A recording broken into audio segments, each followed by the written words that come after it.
All right, hello and welcome to this build guide for what is the, well, working name is Cinderella the Fire Belcher. We'll see if that sticks, but so far I really like the name. It just kind of fits. It used Cinder Strike, so Cinderella, ha ha ha. And then like the way that it actually does, you know, attacks feels like a fire belcher. So this, yeah, it just, the Cinderella the Fire Belcher.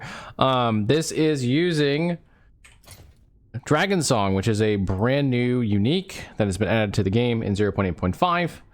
Is performing very, very well. It's a lot of fun. It has its own proc. The proc is really cool.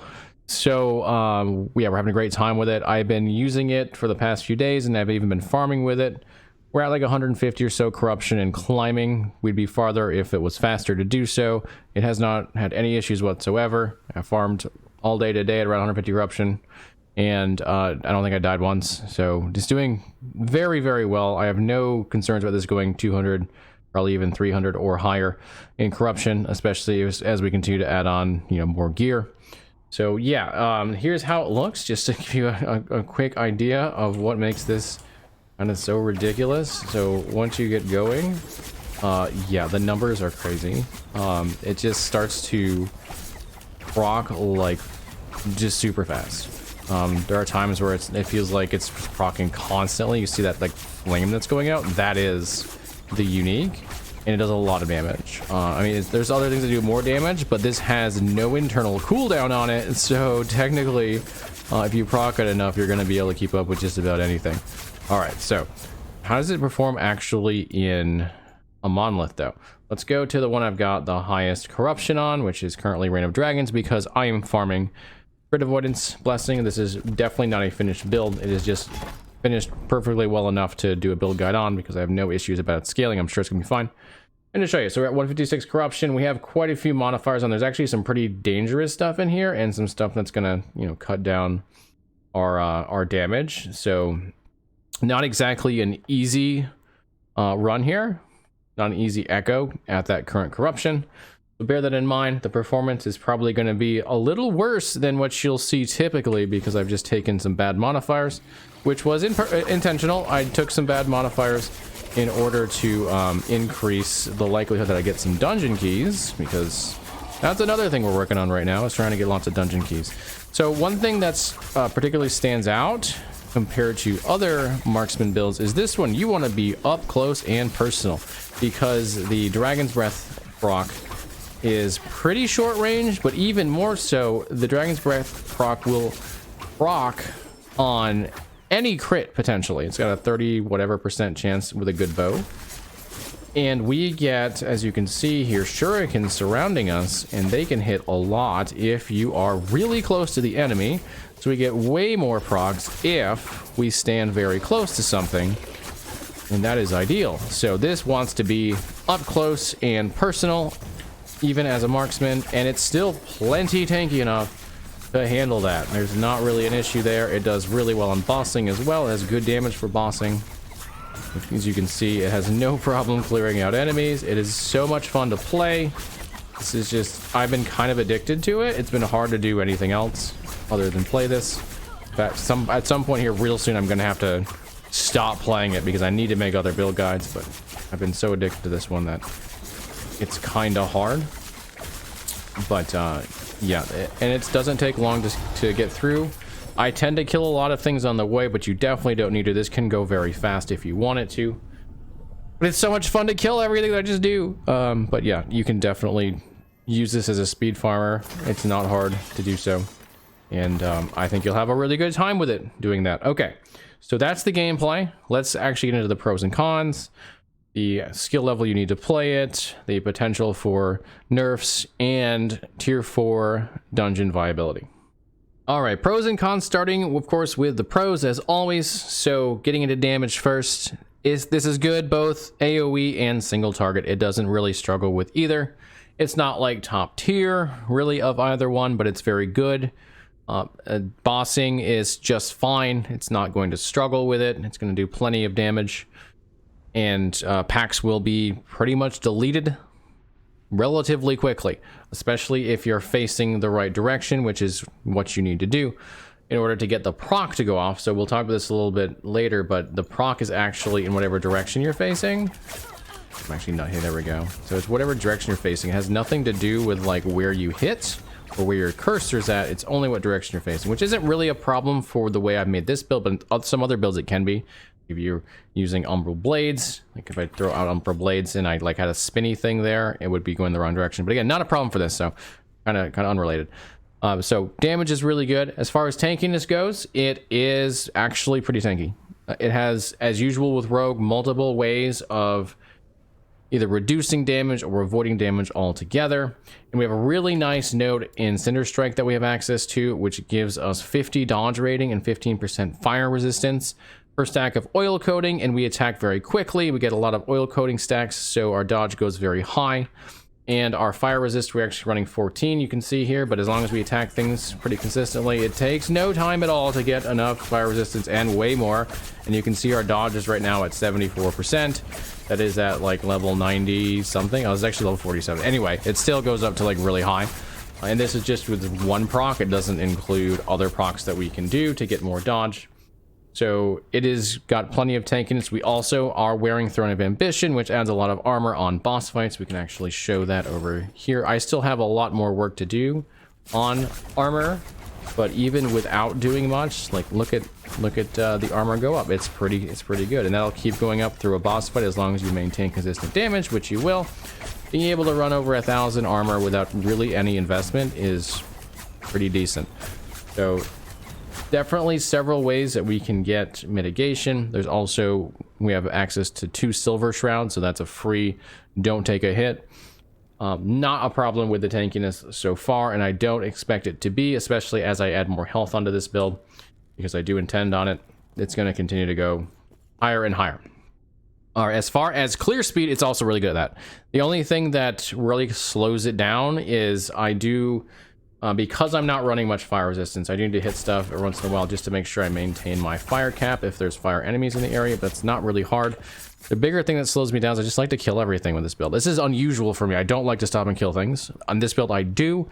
But unlike the last build I put out, the Harvest build, you don't have to. Like, that's just me being, like, super satisfied with this proc and wanting to watch things melt. But you can run straight to the objective with this. Maybe hit a few things just on the way, just to make sure you have up your fire resistance or have some leech. Get to the objective, kill the objective. This is not as fast as Shadow Daggers, but it's not that far behind. We don't have shift as quickly as we do, but still on a 2.7 second cooldown, and the damage is definitely very good. So you can go quite quick. This can be your farm build, no problem at all. Okay. Let's call this a positive. There's like a pro con when it comes to gearing. So the pro, so to speak, if you remember, if you watched my last build, the Harvest one, getting the Harvest unique was really challenging. It's a 75 rare, or I think very rare. It's really hard to get. This one is actually only a level 36, and it's a common. So it's really easy to get this, a lot easier for newer players than the other one. And you can actually farm this pretty easily in the Monolith, especially if you have Rune of Ascendance. It will drop really consistently if you're using Rune of Ascendance on a bow to create a unique. Dragonsong is like probably the most likely one to get. So getting one of these is not hard to do, which is definitely a pro. Let's turn this into the cons section though, because as far as gearing overall, this is a little bit more gear intensive than the other one. In average, there are some uniques in here that are pretty necessary. Dragonsong, definitely necessary. On top of that, if you want to maximize your damage, you're going to need to get a higher proc rate. So you can see this goes from 24 to 34% chance to cast Dragonfire on crit. That's a big difference. Like, that's 10%. When we got 24, it's something like, it's close. It's not quite, but it's close to 50% more procs between 24 and 34. It's probably like more like 40-ish. I'm not doing the math, but just probably on a guess or an estimate. It's about 40% more procs. You definitely want that. That's a lot more damage. So you want to get a high proc one when you can, which means you have to roll multiple times, which again, not that hard, but it does add to the gearing. On top of that, we definitely want Throne of Ambition. This is a big buff to it, and one of the reasons why it's such a big buff is because we also definitely want Morning Frost. Morning Frost is going to give us more cold damage to attacks and spells, and Dragonfire is a spell. It is very hard to scale spells with with Rogue. There's just not a whole lot of ways to do it. So we use Morning Frost, but that means we're adding on Cold to a fire spell, which means you have to now scale both fire and cold to get both of them. Fortunately for us, Throne of Ambition scales both of those as you use it, so it gives you a lot of damage on rares and especially on bosses. This is a huge benefit, huge buff, and I consider it necessary in the build to get like maximum performance out of it. You can definitely run without it, but you want it as soon as you can get it. So you need Morning Frost, you need Dragonsong, and you need Throne of Ambition, and I highly recommend Prism Wraps for that leech, and the less elemental damage taken is kind of icing on the cake. So running those 4 right there is a pretty big deal as far as making sure you get. None of them are hard to get in and of themselves. They're all relatively common. This is a rare technically, but it's a rare that drops off of a monolith boss, so you can target farm it. And this is not needed. This just happens to have a lot of health on it, so I'm running it, but it's not best in slot. So Riverbend Grasp is just, I happen to have a good legendary. That's all it is. So that's not needed, but there are 4. So bear that in mind. Gearing on this will be somewhat of a challenge, but like anyone who's played a lot probably already has all 3 of these. You just need to get Dragonsong, which won't be hard for them because they'll have Rune of Ascendance. So it's really just a new player problem. Just you got to get the uniques to play it at its maximum. You have to have Dragonsong, absolutely no doubt about it. Then the other ones are going to be big for your damage and for your survivability. After that, there really aren't many cons. There's really nothing I can. This doesn't have cons like play style. There's nothing that I'm like, oh, I don't think I can do that. Like, it's a melee, so I guess let's call this a con. There's a con that you have to be in melee range to maximize it. And on top of that, you do have to be facing the right direction, because again, the proc is directional. But because we're using Cinder Strike, we're pretty much always facing the right direction. So the only con is you have to stand really close to maximize your damage.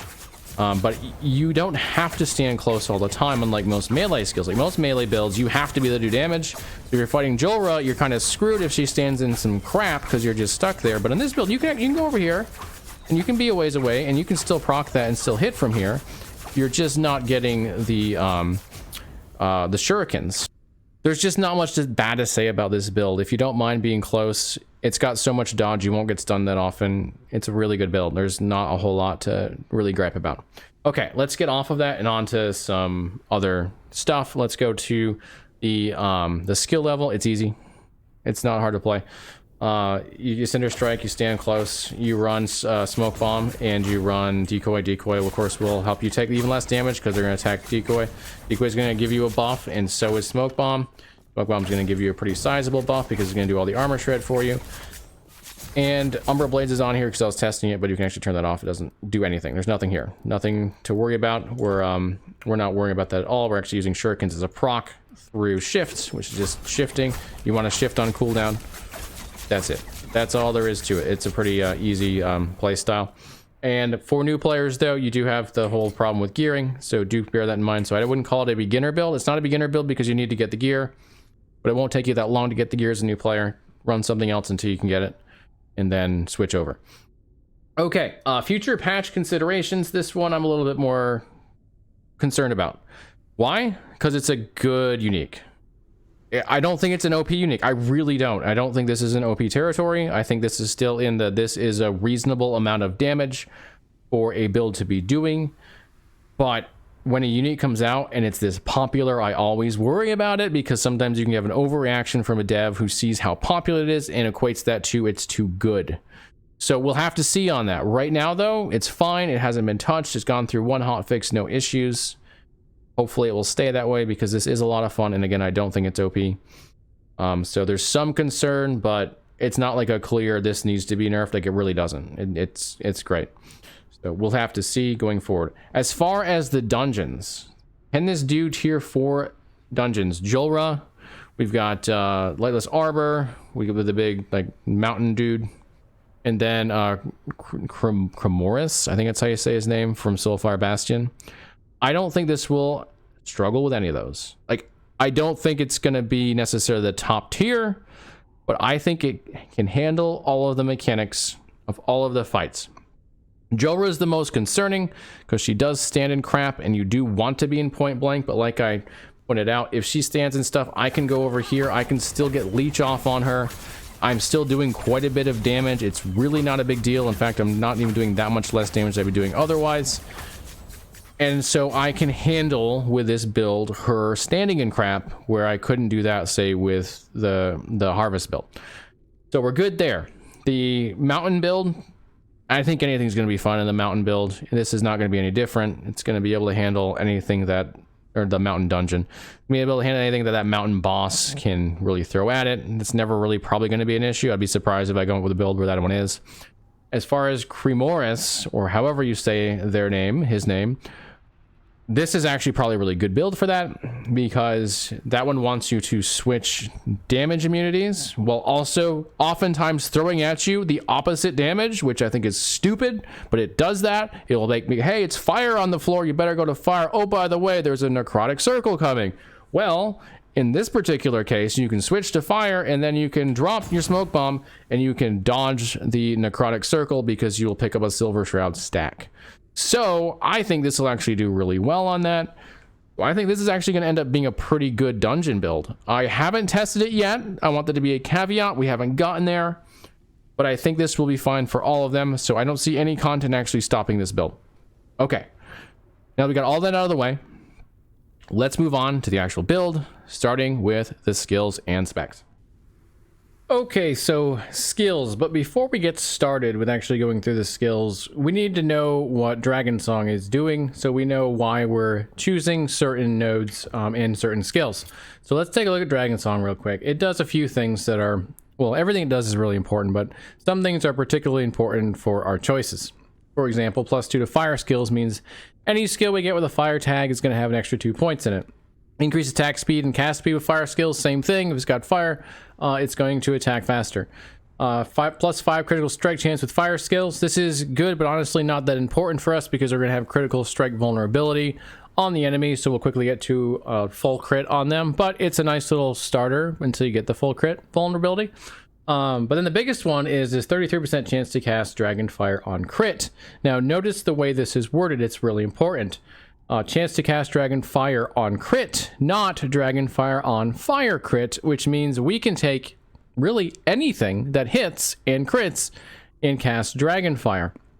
So that's going to give us some additional options when we're making this build. So keep that in mind as we talk about these skills, and of course I'll refer back to this and why we made certain choices.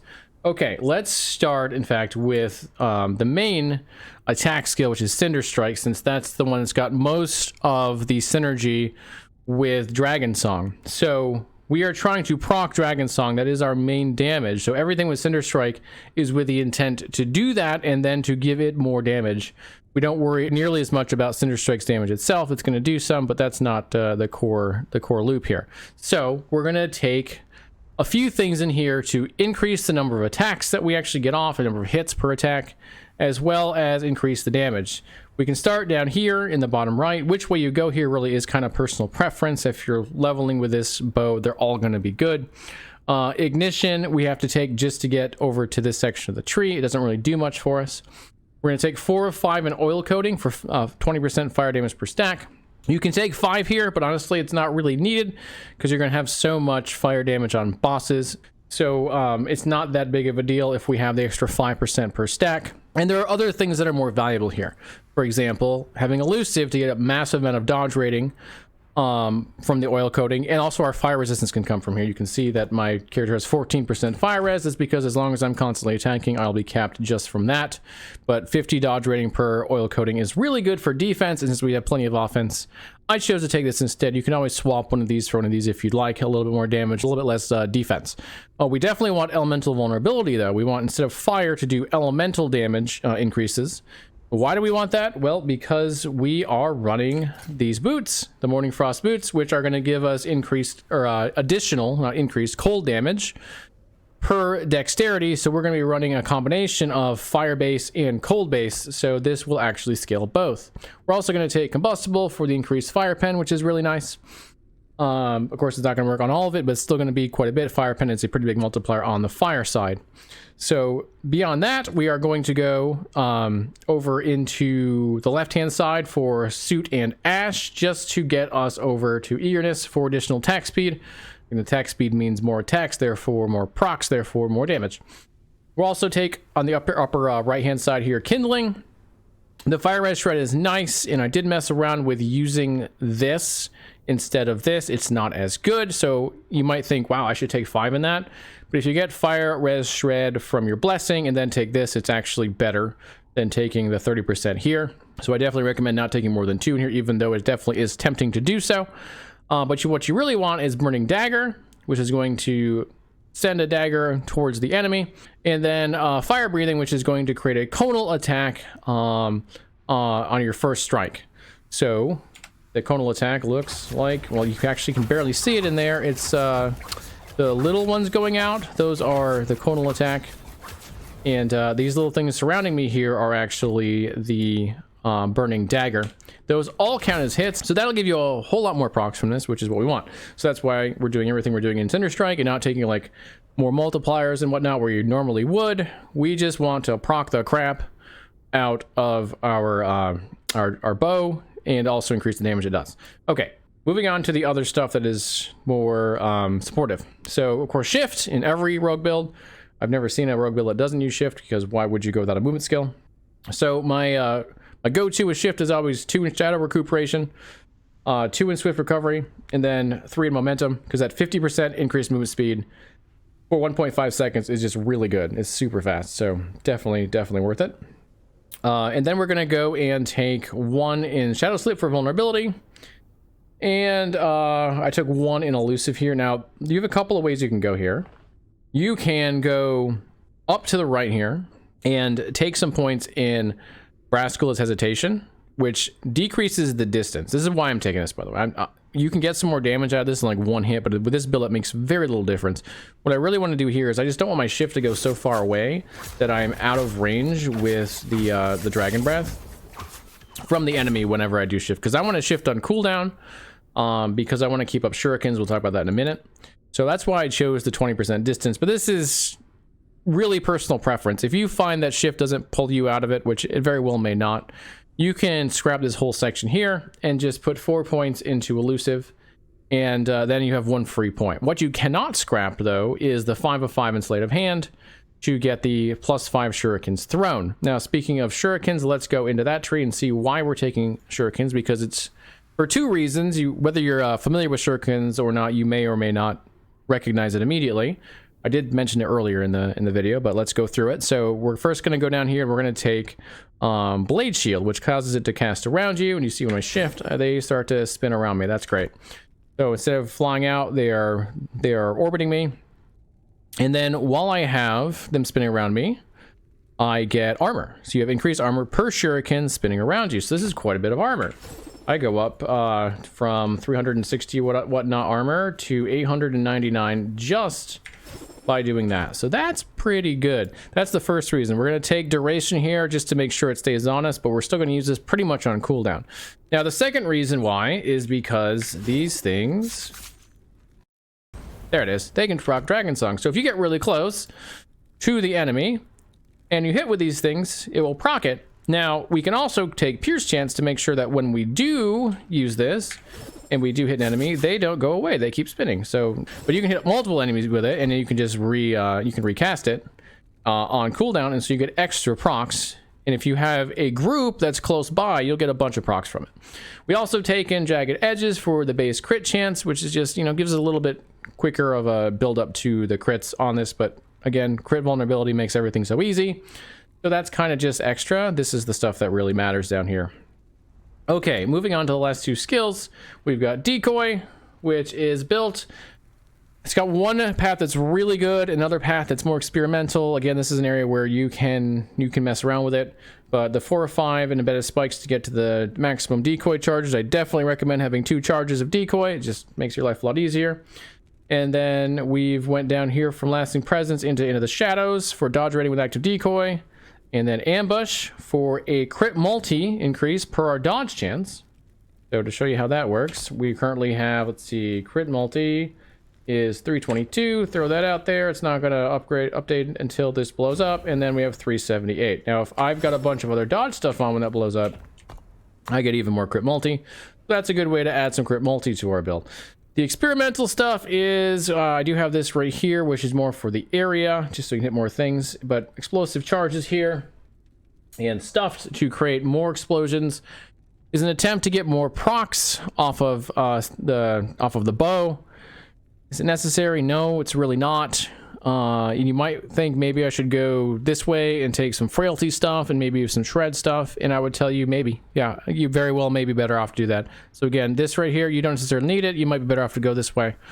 That's personal preference. If you want to try to get a squeeze out a few extra procs from the bow, you can go this way. If you'd rather get some shred and some frailty going, then go this way. But this I definitely recommend right here for sure.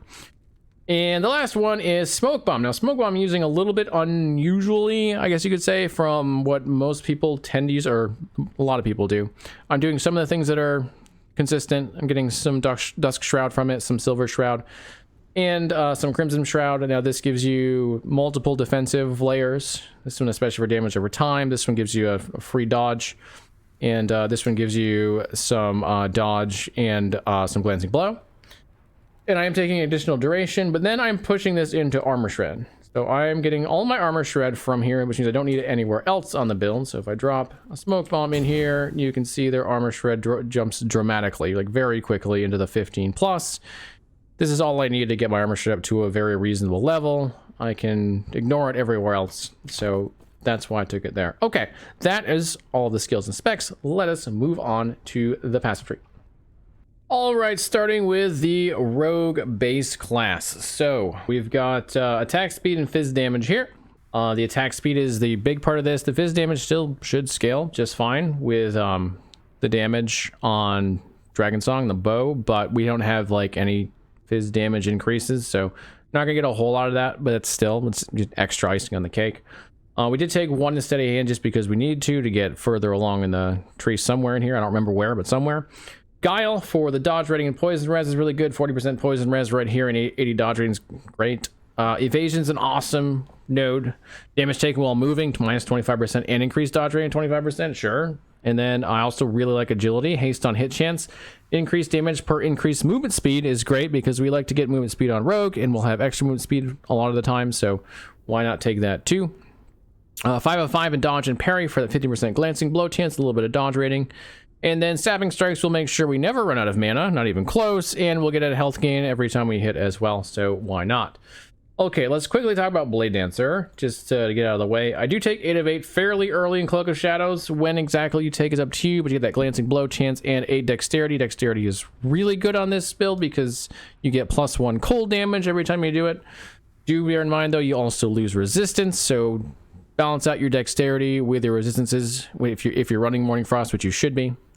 After that, these are like the last points I take. So we've got once here, which is just going to give us dodge rating of hit recently. The other two are mostly useless for us.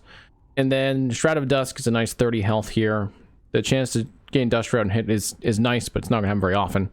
It's mostly just an HP dump at the very end for me. So most of our points are going to go into Marksman. We've got 8 of 8 here in Draining Arrows, the bow attack speed, the health gained on hit. This is going to give you just a lot of health on top of your leech. It's already there. You will have such good sustain, it's crazy. Then we've taken 1 here. This is just to open up Woundmaker. And from there, we're going to take 1 in Focus Fire. Again, this is just, we need it to go further. I don't remember where. I'm pretty sure I still needed it. If you find that you don't, then you can just skip it. But Dexterity is nice, so, you know, it's not a big deal. We did take 1 in Elemental Arrows just to get us to Stormfletcher. We don't care about Elemental Arrows because the primary attack of this build is Spell. It's not bow damage. This doesn't matter. But this is purely elemental damage. It is not bow elemental damage, so 56% elemental damage is great. It's hard to get increased elemental damage anywhere in the tree. So we'll take it. Like, bow damage wouldn't do us any good, so this is great. 10 of 10 in Woundmaker is like one of the most important points that you'll take because it's going to make sure you don't have to scale crit anywhere. Crit chance, you'll still want to scale crit multi, but if you don't have to scale crit chance, that opens up your gear for a lot of other things. It's one of the most powerful nodes, I think, basically in the entire game right now. Definitely worth taking.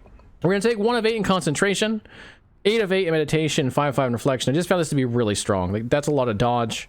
That's a lot of increased dodge and then increased movement speed. Like, I love movement speed. I'll take it if you give it to me. Originally was going to put it in Pursuit, but you only get the 8% move speed here. Whereas here you get the 10% movement speed and the 25% dodge. And down here is also useful, so why not? Further up the tree, we're going to take Arrow Storm. Bow attack speed goes up by 60% for 3 seconds out of every 10 seconds. Do the math, it's pretty decent. Then 1 of 10 in covering fire. That Silver Shroud stack is really good. It's a guaranteed dodge, so we'll take it. You could take more here. You could take it out of some other things. One we'll talk about in a second. But the ward isn't nearly as good as the guaranteed dodge because you don't have any ward retention because you're not stacking int or ward retention anywhere else. So it's not that great for that reason, but it is a little extra defensive layer if you wanted it, but I don't feel like it's necessary with all the other defensive layers. Also took 4 of 4 in Rain of Arrows. Rain of Arrows is like a proc that happens once every 10 seconds, and it just drops down like an AoE of arrows that do hit, and therefore can proc the bow.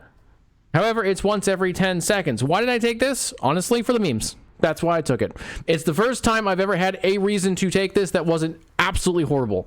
So it's fun to watch it proc and hit enemies and sometimes actually proc the bow. But if you're taking this super seriously, you'd probably just not take these and put them somewhere else. But it is fun to have it on there, and it's an extra proc, and the build does great with it on there anyway, so why not keep it?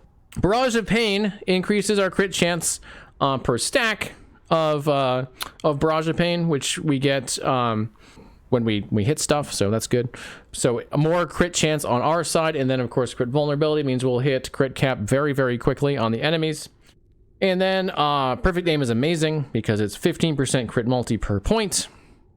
We clearly like crit multi, and it is not bow crit multi, it is pure crit multi. If this was bow crit multi, it would be bad for us, but since it's not, we definitely want it. And then we gain health on crit as well. Lots of health on crit. So again, our sustain is kind of through the roof with this. So definitely want this. So yeah, there is all of the passives.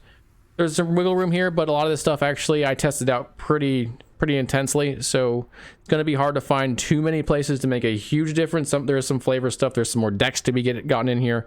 Like again, if you're going to take out Rain of Arrows, I probably personally would put it in like Focus Fire to get more decks.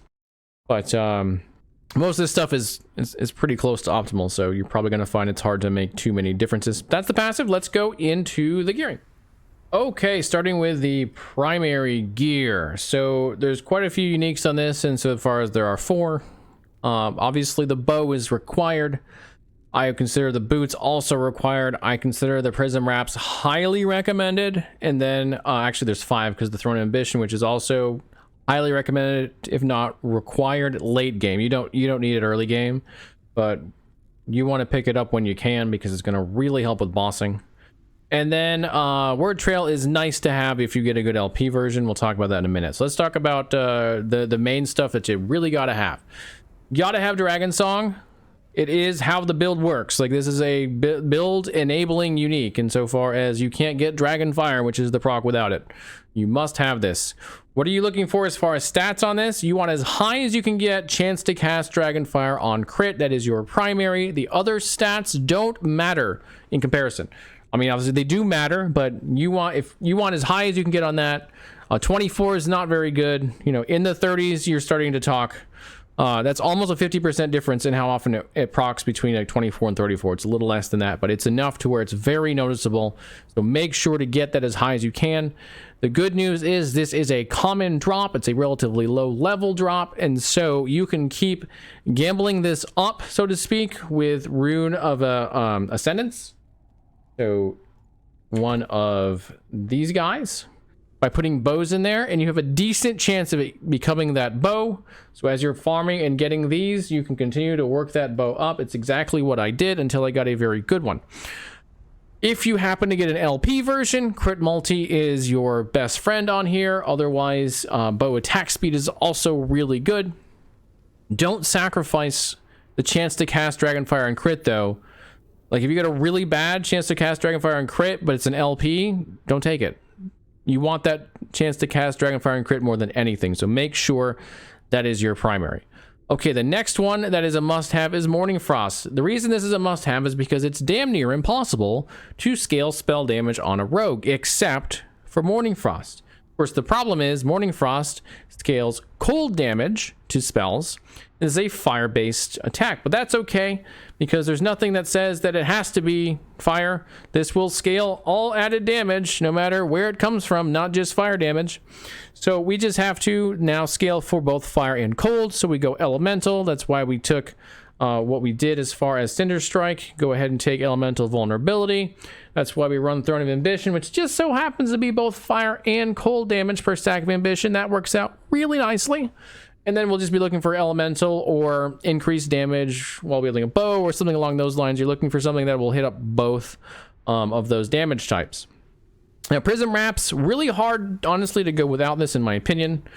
The less elemental damage taken, is really strong on this. Like, it's really hard to get that kind of damage reduction on gear. It happens in a few places. This is one of them. And then the elemental damage leached at health and crit is huge.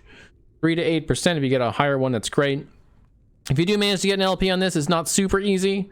But if you do, increased health is your friend there for sure.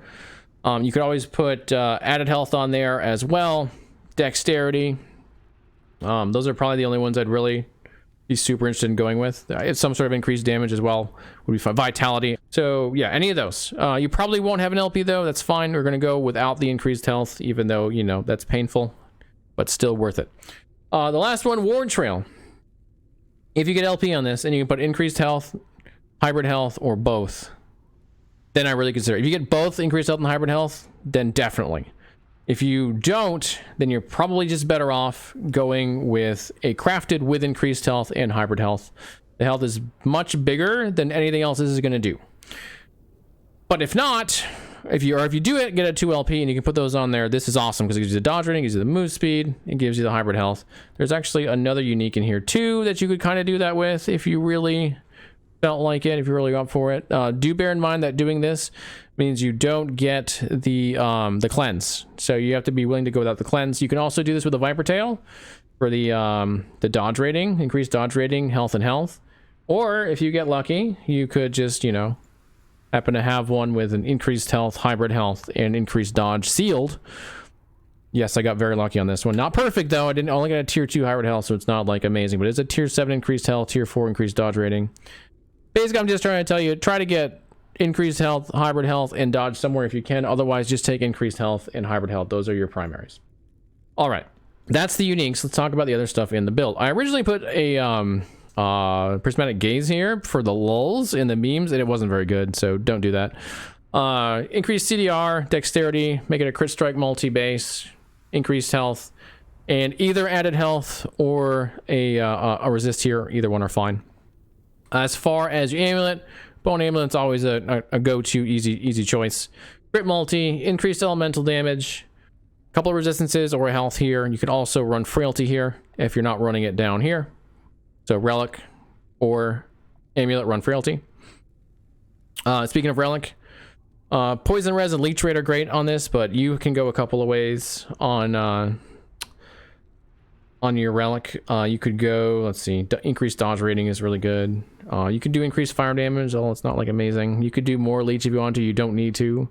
You could do shred again. You don't need to, but you could. Basically, there's nothing amazing in here that you really have to have. Antidote's the best choice, I think. But the stats on the relic are more important than like the affixes than the implicits are. Okay, let's talk about the quiver. I've got the Fizz Necro quiver here, which is, along with the Bone Amulet, mostly covers your Fizz Necro. But you can go other choices for damage if you get your resistances elsewhere. Increased bow attack speed, dexterity is going to be great throughout this build. Remember, though, every time you put in dexterity, you have to account for your resistances, so you bear that in mind. Your cold and fizz, by the way. It's cold and fizz that you lose, so you have to overcap for those. And I haven't done that in the planner, so you'll have to account for that yourself, because there's no, it's too hard to account for it in the planner, but just put resistances where they need to be. I did put fizz res on this and chance to chill. Any resist on this. This is the only place you can put chance to chill unless you put it on LP here. So, or you can get it, like, I think from a passive. You can get it from a blessing as well, but if you don't have the blessing, this is a good place to get it. Rings, I've got 2 silver rings, no reason not to. Dexterity, elemental damage on that one, elemental damage on both. Cold res, crit avoidance, void res. You want one with crit avoidance, the other one can go with health, or it can go with 2 resistances, either way. And then the last thing on here that we need to talk about as far as gear, or base gear, is the gloves. So void res, dex. I've got crit chance on here, but honestly I can get rid of that. In fact, let's do it right now. Let's see, what do we have here instead of crit chance? Because crit chance isn't all that great, honestly. It's fine, but is there anything else in here that I probably didn't have anything better? That's probably why I put this on here. And yeah, honestly, that's probably the best we're gonna do is crit chance. So put it on there if you get it, but worry about the other 3 stats a lot more because it doesn't really matter that much. Hybrid health, definitely want on here, and then Fizz Res. Okay. I did put an LP on the Morning Frost. Let's talk about it really quick. Obviously, move speed. If not move speed and you can get hybrid health on it, also great. Either one. Of course, if you get resistance on here too, or dexterity, you're happy as well. Any sort of stats on here are great because you're going to run Morning Frost no matter what. So see what you can do with that. But if you get movement speed, you hit the jackpot. Okay, let's go to blessings. I started to put gold on these just because gold's so good because of the dungeon, but obviously you don't need gold. Crit multi on the Black Sun. You want lightning res on Ending the Storm, just an easy place to get your lightning res covered. Crit avoidance, the typical on Reign of Dragons. Now here you have some choices. So number 1 best slot here is going to be Shred Cold as far as damage goes. You can also put Fizz Res here to help you with the fizz problem, you know, that you're going to get from the boots. Chill here, if you don't have chill anywhere else, is also a decent option. So you have like 3 decent choices here. Like if you get armor, that's also good. You're not too upset about that probably. Endurance threshold, whatever, it's fine too. But you know, Shred or Chill are probably the 2 I'm going for, and I really want to end up with Shred ultimately. Or Fizz Res if like everything else is just lining up really greatly. But Shred Cold is going to give you the most damage. It's not even close. Fizz Res is just for defense. As far as Spirits of Fire, I've got increased dodge rating on here. You could also go Shred Fire. You do have Fire Shred built in to the build. It's not much though. This gives you a lot more. So you might want to think about taking that. You could also take armor because you're going to have a lot of armor scaling on the build. If I got a really high rolled armor, I might not care that much about the increased dodge rating because I can get the dodge elsewhere. But for now, just to keep things simple, I've got this set up with a dodge. But remember, Shred Fire is good. Armor is good. Any of those you're probably pretty happy with. Okay, last thing. The idols. Throne of Ambition. You want this. Definitely. Best in slot. No doubt about it. Everything about this is great for you. When you are fighting bosses or rares, you do more damage and you have more armor, which means you take less damage. It's a win all around. As far as the large idols, ideally you've got increased health, 9%, and then increased damage while wielding a bow, or elemental resistance to help you with your elemental resistance cap. There are other choices in here too that are fine. The health is kind of like your primary on this one. Fire damage would be okay if you got that. Like, it's not going to help you with the cold stuff, but it does do some more damage than you had. There's armor shred duration, which is pretty good in here, right here. And yeah, that's probably it actually. But the health is the biggest one. And then double health stout idols are a staple in like almost every build right now. So definitely want those two. Okay, that's all the idols, which means that's all the gearing. Time to talk quickly about the rotation, and then we are done with this build guide. Okay, super quick rotation. So you'll probably notice first off, we only have 4 things on the bar. That's to not confuse you because the 5th thing is shurikens and you're proccing shurikens through shift. So you don't need it on your bar. You would never directly use it. So no reason to have it on the bar. So fighting an enemy. Obviously you're going to shift to the enemy because, you know, shift is good. But you're also going to shift on cooldown because it's got some pretty good procs for you, particularly these guys here. Once you get there, decoy is the way to not take damage, and also it gives you more damage, so you want to use decoy when you can. And smoke bomb is going to give you all your armor shreds. So smoke bomb, you know, decoy, shift to get those up, and then stand really close to the enemy if you can handle it, because you'll get extra procs. Switching between enemies is good too. You can see like our damage goes up pretty quickly here. This is without the Throne of Ambition because these enemies don't proc the Throne of Ambition. So you're going to add like, what is that? I think it's 400% increased damage in fire and cold when you run that. So that's it. You know, just use your stuff basically on cooldown and then hold down Cinder Strike and face the enemy, which you're going to have to do anyway because you're running Cinder Strike, which is going to face the enemy to hit it. So it's really not even an issue for you on this build at all. You're just going to face the enemy naturally and do big damage and see lots of fire all over the place and feel satisfied. Okay. That's everything. Thank you so much for watching this build guide. I hope to have another build guide out pretty soon here on a build I just finished. That's a melee build. So if this is not your style, maybe that one will be, but I do promise you this is a very fun build, and I think you'll really enjoy it. If you'd like to watch me make these builds and be a part of it and even offer some advice, some suggestions, I do get suggestions from chat sometimes that makes these builds a lot better. Would love to have you on Twitch. We also have a Discord where we talk about not only these builds and not only LE, but other video games as well. It's a pretty thriving community at this point. Would love to have you there as well. Also, a shout out to my Patreon supporters. Thank you so much, guys, for the assistance. You have also helped me to continue to do this during our somewhat LE drought as we're waiting for multiplayer. Big thank you. Okay, thank you so much again for watching. Enjoy the build, enjoy your time in LE, and I will see you all again real soon.